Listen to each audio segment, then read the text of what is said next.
فبأي آلاء ربكما تكذبان.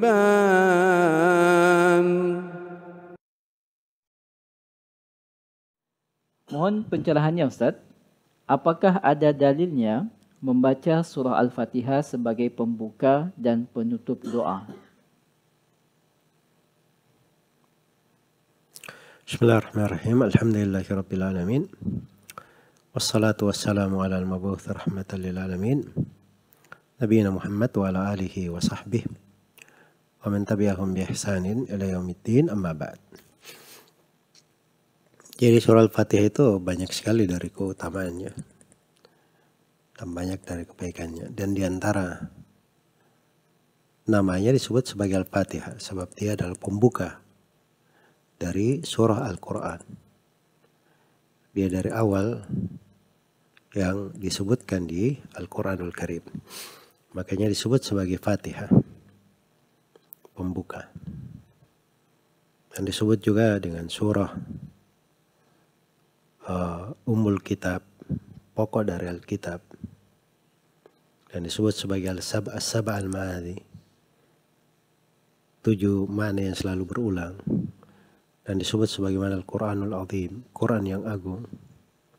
Dan disebut sebagai Asy-Syifa, penyembuh. Disebut sebagai Ar-Ruqyah, ruqyah yang dibaca untuk mengobati diri.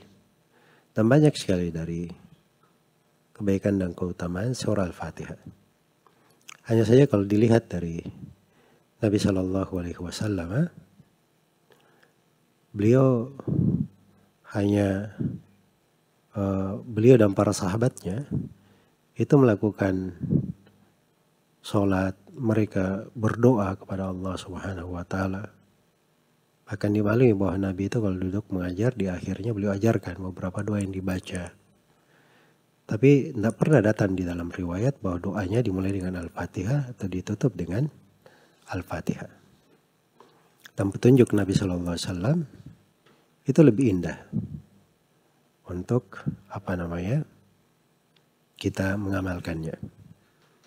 Dan para ulama ketika memberi bimbingan tentang ketentuan doa mustajabah, mereka juga tidak menyebutkan tentang didahului dengan membaca surah Al-Fatihah. Karena itu kata Ibnu Jama'ah dari ulama Syafi'iyah, kata beliau menjelaskan ucapan para ulama tentang ketentuan doa mustajabah.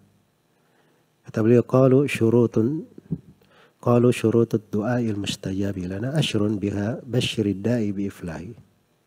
Taharatun wa salatun ma'huma nadamun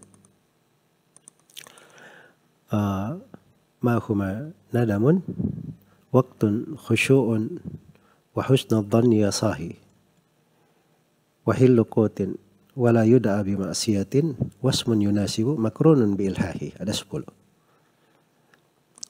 Kata Ibnu Jama'ah dari ulama Syafi'iyah, kata beliau ada 10.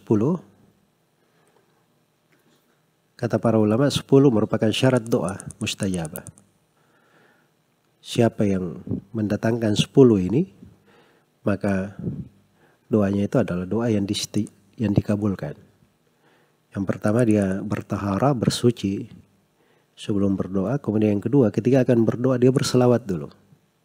Kemudian ditutup dengan salawat kepada Nabi SAW. Sebagaimana di dalam hadits Fadhalah bin Ubaid. Kemudian yang ketiga dari syarat doa mustajabah, dia selalu bertobat kepada Allah, menyesal terhadap dosa-dosa yang dia lakukan. Kemudian yang ketiga yang keempat dari ketentuan doa mustajabah, dia berdoa di waktu-waktu mustajabah. Misalnya antara adzan dan qomat di sepertiga malam terakhir, atau di sore hari seperti ini di hari Jumat.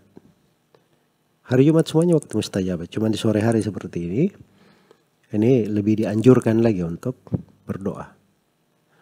Ya, begitu sujud, itu waktu-waktu mustajabah, cari waktu-waktu. Kemudian syarat yang ke-5 adalah dia berdoa dengan khusyuk. Kemudian yang ke-6 dia berbaik sangka dalam berdoa.